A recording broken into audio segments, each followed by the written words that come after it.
ഹരേ കൃഷ്ണ, ജയ് ശ്രീ രാധരാധേ. സർവൻ രാധാകൃഷ്ണ മൈത്തിലേക്ക് ഏവർക്കും സ്വാഗതം. ഭോഗം കൊണ്ട് കാമം ഒരിക്കലും ശമിക്കില്ല. നെയ്യൊഴിക്കുമ്പോൾ അഗ്നി വീണ്ടും വീണ്ടും ആളിക്കത്തുന്നത് പോലെ ഇന്ദ്രിയങ്ങൾക്ക് ഒരിക്കലും കാമം അനുഭവിച്ച് പൂർണ്ണ സംതൃപ്തി നേടാൻ സാധിക്കില്ല.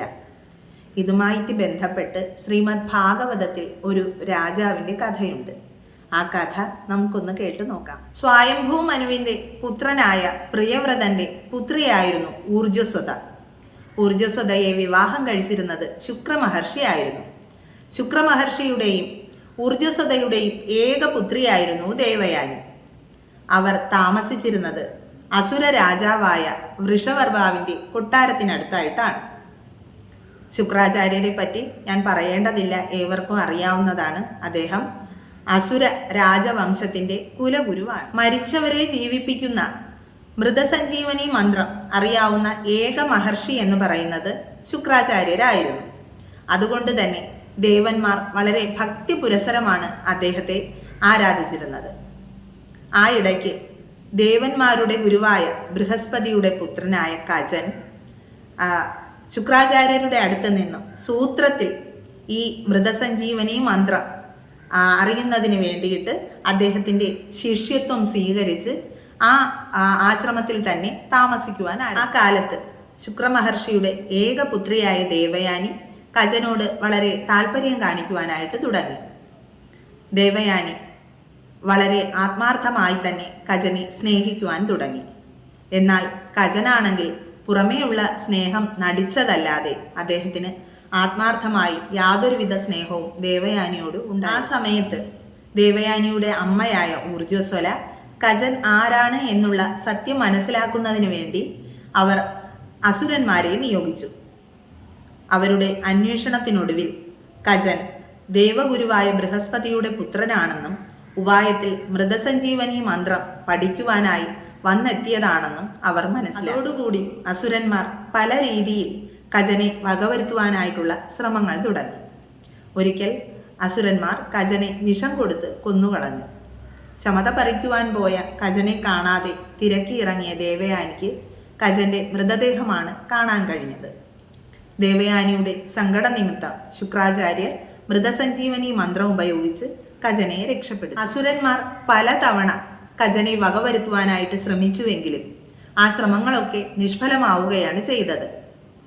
ദേവയാനി തൻ്റെ പിതാവായ ശുക്രാചാര്യരോട് സങ്കടമുണർത്തിക്കുമ്പോൾ അദ്ദേഹം മൃതസഞ്ജീവനി മന്ത്രം ഉപയോഗിച്ച് കജനെ വീണ്ടും വീണ്ടും ജീവിപ്പിക്കുമായി. ഒടുവിൽ ദേവയാനിയുടെ സഹായത്താൽ തന്നെ കജന് മൃതസഞ്ജീവനി മന്ത്രം ഗ്രഹിക്കുവാനായിട്ട് സാധിച്ചു. മന്ത്രം ഗ്രഹിച്ച ഉടൻ തന്നെ കജൻ ദേവലോകത്തേക്ക് പോവുകയും ചെയ്തു. ദുഃഖിതയായ ദേവയാനി കജനെ സ്മരിച്ചുകൊണ്ട് തന്നെ ആ ആശ്രമത്തിൽ കഴിഞ്ഞു. സമാധാനത്തിന് വേണ്ടി ദേവയാനി ചിലപ്പോഴൊക്കെ രാജകൊട്ടാരത്തിൽ പോയി വൃഷപർവാവിൻ്റെ പുത്രിയായ ശർമ്മിഷ്ഠയുമായി പലതരം കളികളിൽ ഏർപ്പെടുന്നത് പതിവായിരുന്നു. ശർമ്മിഷ്ഠയും ദേവയാനിയും ഒരേ പ്രായക്കാരായുമായുള്ള കൂട്ടുമൂലം കാലക്രമത്തിൽ ദേവയാനി കജനെ മറന്നു.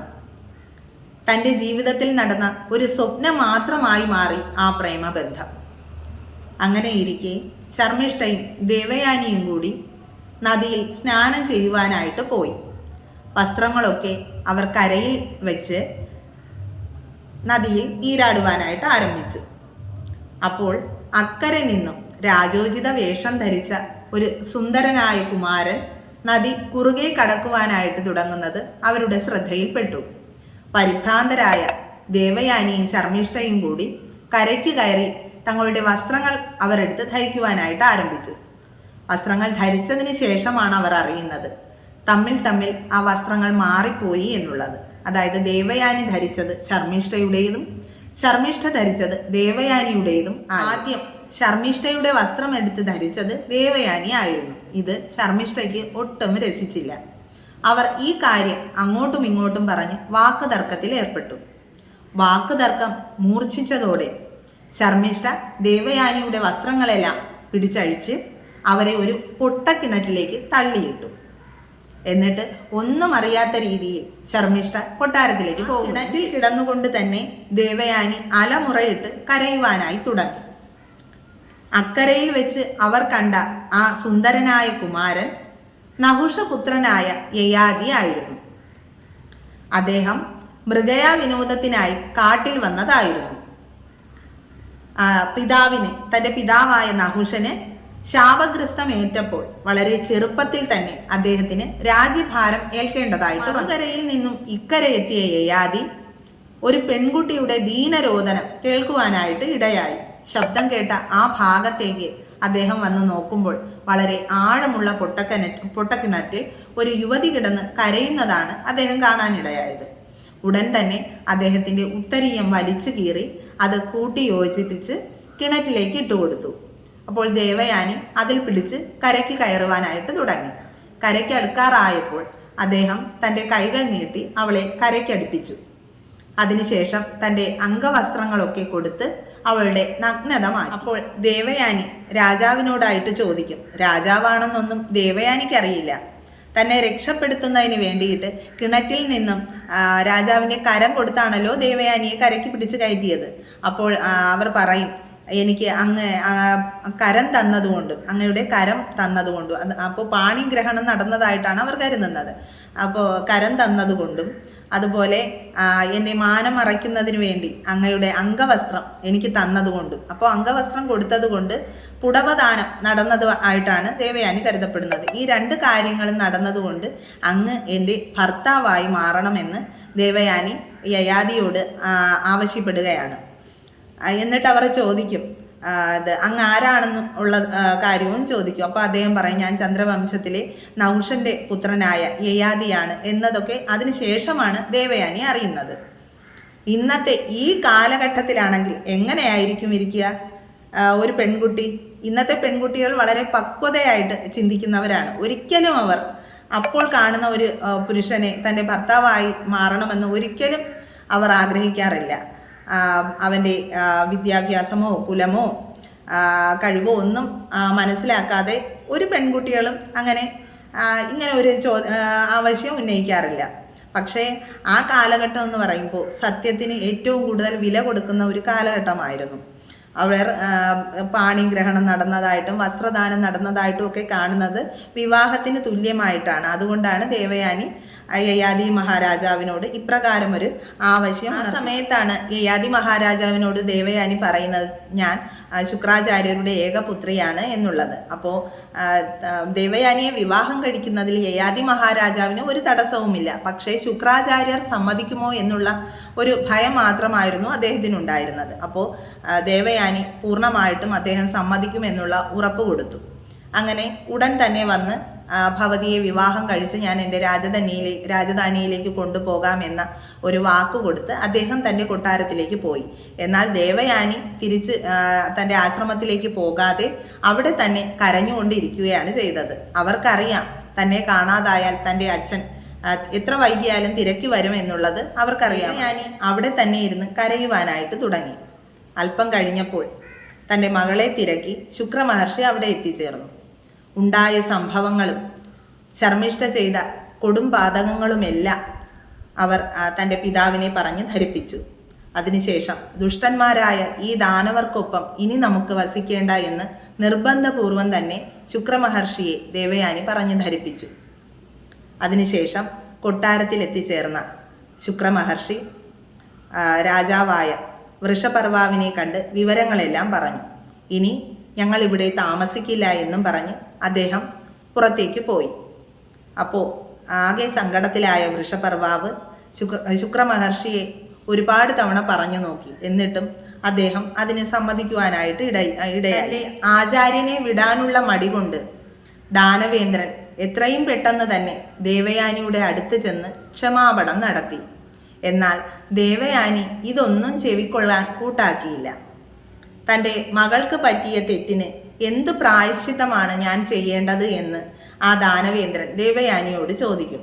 അപ്പോൾ ദേവയാനി പറയും, എന്നെ ഒരു രാജാവ് വിവാഹം കഴിച്ചു കൊണ്ട് പോകുമ്പോൾ ശർമ്മിഷ്ഠ എൻ്റെ ദാസിയായി എന്നോടൊപ്പം വരണമെന്ന് വൃഷപർവാവ് തൻ്റെ പുത്രിയുമായി ആലോചിച്ചതിന് ശേഷം അതിന് സമ്മതിച്ചു.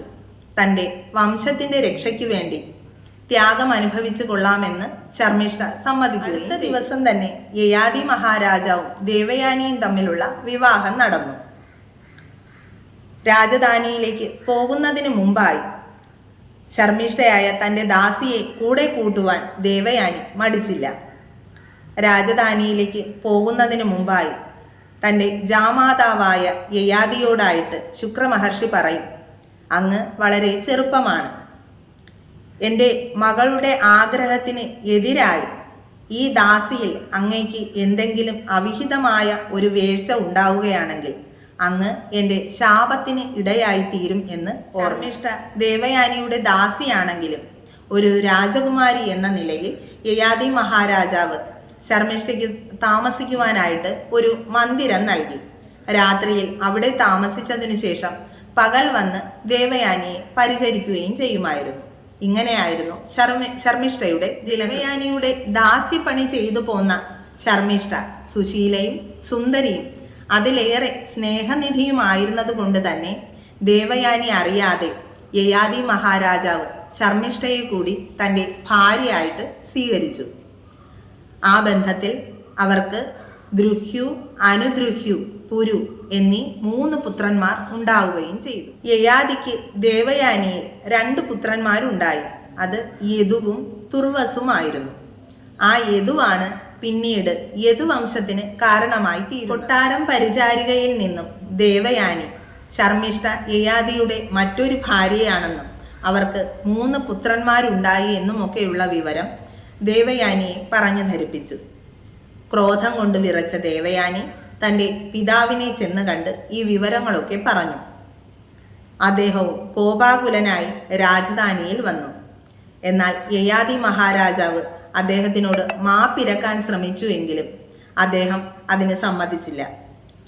കാമാന്ധതയാൽ എൻ്റെ മകളെ മറന്ന നിന്നെ ഞാൻ ശപിക്കാൻ പോവുകയാണ് എന്ന് പറഞ്ഞ് നിനക്ക് ജരാനരകൾ ബാധിച്ച് അതിവാർദ്ധക്യം വന്ന് ഭവിക്കട്ടെ എന്ന് പറഞ്ഞ് യയാതി മഹാരാജാവിനെ ശുക്രമഹർഷി ശപിച്ചു. യയാതി മഹാരാജാവ് ശുക്രാചാര്യരുടെ കാൽക്കൽ വീണ് മാപ്പ് അപേക്ഷിച്ചുകൊണ്ട് പറയും, രാജാക്കന്മാർക്ക് ബഹുഭാര്യാത്വം അനുവദിച്ചിട്ടുള്ളതാണല്ലോ, അതുകൊണ്ട് അങ്ങ് എനിക്ക് ദയവായി ഈ ശാപമോക്ഷം നൽകണമേ എന്ന് അഭ്യർത്ഥിക്കും. അപ്പോൾ ശുക്രാചാര്യർക്കും ആകെ വിഷമമാകും.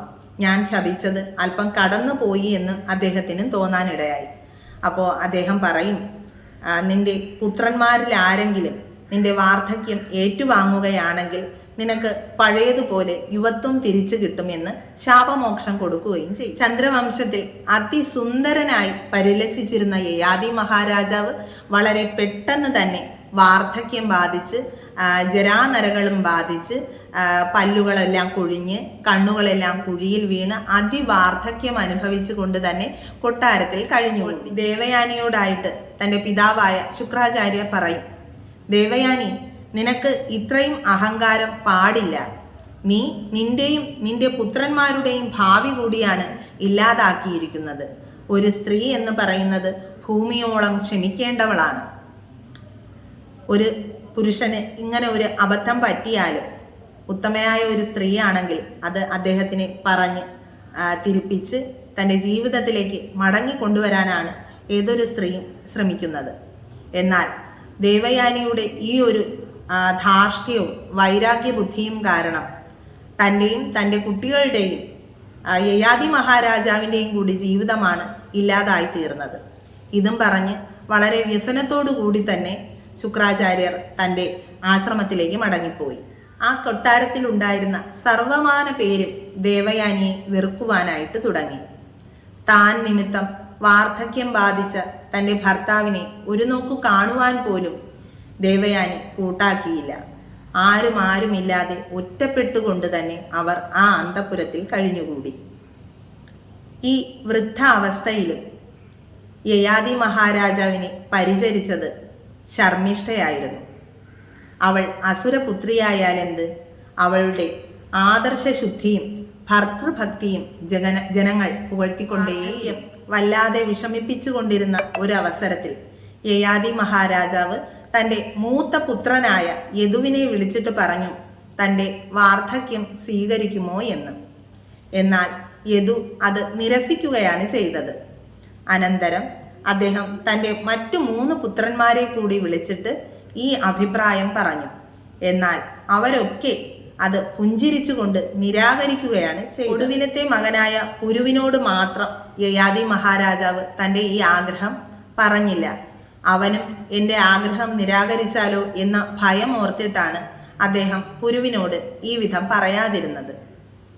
ഒരിക്കൽ തൻ്റെ ഭർത്താവിൻ്റെ ഈ അവസ്ഥയോർത്ത് ശർമ്മിഷ്ഠ കൊട്ടാരത്തിലിരുന്ന് കരയുവാനായിട്ട് തുടങ്ങി. അപ്പോൾ അവിടെ എത്തിച്ചേർന്ന പുരു തൻ്റെ അമ്മയുടെ സങ്കടം എന്താണ് എന്ന് ആരാഞ്ഞു. അപ്പോൾ ശർമ്മിഷ്ഠ പുത്രനോടായിട്ട് പറയും, മകനെ, എന്നെ കൊണ്ടാണ് എന്നെ നിമിത്തമാണ് നിന്റെ അച്ഛന് ഈ ഒരു അവസ്ഥ വന്നു ചേർന്നത്. നിന്റെ മൂത്ത 4 ജ്യേഷ്ഠന്മാരെടുത്തും തൻ്റെ വാർദ്ധക്യം സ്വീകരിച്ചിട്ട് കുറച്ച് നാളത്തേക്ക് നിങ്ങളുടെ യൗവനം എനിക്ക് തരണമേ എന്ന് അദ്ദേഹം അഭ്യർത്ഥിച്ചിട്ടും ആരും തന്നെ അതിന് തയ്യാറായില്ല. അതോർക്കുമ്പോൾ എൻ്റെ നെഞ്ച് പൊട്ടിത്തകരുകയാണ് എന്ന് പറഞ്ഞു. അപ്പോൾ ഇത് കേട്ട് നിന്നതിന് ശേഷം പുരു പറയും, അമ്മ ഒട്ടും വിഷമിക്കേണ്ട കാര്യമില്ല. പിതാവിൻ്റെ ആഗ്രഹം സാധിച്ചു കൊടുക്കേണ്ടവനാണ് ഒരു പുത്രൻ. അതിന് സാധിക്കാത്തവൻ പിതാവിൻ്റെ മലം മാത്രമാണ് എന്ന് മാതാവിനെ പറഞ്ഞ് സമാധാനപ്പെടുത്തിയതിനു ശേഷം പുരു തൻ്റെ പിതാവായ യയാതി മഹാരാജാവിൻ്റെ സന്നിധിയിലേക്ക് പോയി. അപ്പോൾ യയാതി മഹാരാജാവ് പുരുവിനോട് വന്ന കാര്യം ആരാഞ്ഞു. അപ്പോൾ പുരു പറയും, അങ്ങയുടെ വാർദ്ധക്യം ഏറ്റുവാങ്ങി എൻ്റെ യൗവനം നൽകാനായിട്ടാണ് ഞാൻ വന്നിരിക്കുന്നത് എന്ന്. അപ്പോൾ അതിസന്തോഷവാനായ യയാതി മഹാരാജാവ് പറയും, മകനെ, നീയാണ് എൻ്റെ അനുഗ്രഹീതനായ പുത്രൻ എന്ന് പറഞ്ഞ് പുരുവിനെ ആശീർവദിക്കും. ഉടനെ തന്നെ പുരുവിൻ്റെ യൗവനം യയാതി മഹാരാജാവിന് നൽകിയിട്ട് യയാതി മഹാരാജാവിൻ്റെ വാർദ്ധക്യം പുരു ഏറ്റുവാങ്ങുകയും ചെയ്തു. പെട്ടെന്ന് തന്നെ കോമള ശരീരമുണ്ടായിരുന്ന പുരു പെട്ടെന്ന് വാർദ്ധക്യത്തിലേക്ക് എത്തുകയും വാർദ്ധക്യത്തിലിരുന്ന യയാതി മഹാരാജാവ് സുന്ദരനായ ഒരു രാജാവായി മാറുകയും. കുറേ കാലം യയാതി മഹാരാജാവ് സർവവിധ ഭോഗസുഖങ്ങളും അനുഭവിച്ച ശേഷം തൻ്റെ പുത്രനായ പുരുവിൻ്റെ അടുത്ത് ചെന്ന് പുത്രൻ്റെ വാർദ്ധക്യം യയാതി മഹാരാജാവ് ഏറ്റുവാങ്ങിയതിന് ശേഷം തൻ്റെ യൗവനം പുരുവിന് നൽകുകയും ചെയ്തു. അനന്തരം തൻ്റെ മൂത്ത 4 പുത്രന്മാരായ യദു, തുർവസു, ദ്രുഹു, അനുദ്രുഹു എന്നിവരെ വിളിച്ചു വരുത്തിയതിന് ശേഷം നിങ്ങൾക്കോ നിങ്ങളുടെ സന്തതി പരമ്പരകളിൽപ്പെട്ടവർക്കോ ഈ രാജ്യത്തിൽ യാതൊരു അവകാശവുമില്ല എന്ന് പ്രഖ്യാപിക്കുകയും ഗുരുവിനെ ചക്രവർത്തിയായി പട്ടാഭിഷേകം ചെയ്ത് അദ്ദേഹം വാഴിച്ചു. അനന്തരം ആ രാജേന്ദ്ര മൗലി വനത്തിൽ പോയി തപസ്സനുഷ്ഠിച്ച് കാലഗതിയടഞ്ഞ് മുക്തി നേടുകയും ചെയ്തു. പുരുവംശത്തിലെ അതിശ്രേഷ്ഠനായ മാനവേന്ദ്രനായി പുരു കീർത്തി നേടുകയും. ഇന്ദ്രിയങ്ങളുടെ ധർമ്മം വിഷയസുഖം അനുഭവിപ്പിക്കൽ മാത്രമാണ്. അതുകൊണ്ട് അത് പൂർണ്ണമായും അനുഭവിക്കണം. ഭക്ഷണം കഴിക്കുമ്പോൾ വിശപ്പ് മാറുന്നത് പോലെ ക്രമേണ പൂർണ്ണ സംതൃപ്തി നേടാൻ സാധിക്കും എന്ന് കരുതുന്നവനാൽ ആ വീക്ഷണം ഒട്ടും ശരിയല്ല എന്ന് ഭാഗവതം പ്രഖ്യാപിക്കുന്നു. നെയ് പകർന്ന് തീ അണയ്ക്കാൻ ശ്രമിക്കുന്നത് പോലെ നിഷ്ഫലമാണത്. കാമം അനുഭവിച്ച് ശമിപ്പിക്കാൻ ആർക്കും തന്നെ കഴിയില്ല എന്ന് യയാതി മഹാരാജാവിൻ്റെ കഥയിൽ കൂടി നമുക്ക് വ്യക്തമാക്കി തരുന്നു. ഏവർക്കും രാധാകൃഷ്ണന്മാരുടെ അനുഗ്രഹം ഉണ്ടാകട്ടെ എന്ന് പ്രാർത്ഥിച്ചുകൊണ്ട് സർവം ശ്രീ രാധാകൃഷ്ണാർപ്പണമസ്തു. ജയ് ശ്രീ രാധേ രാധേ.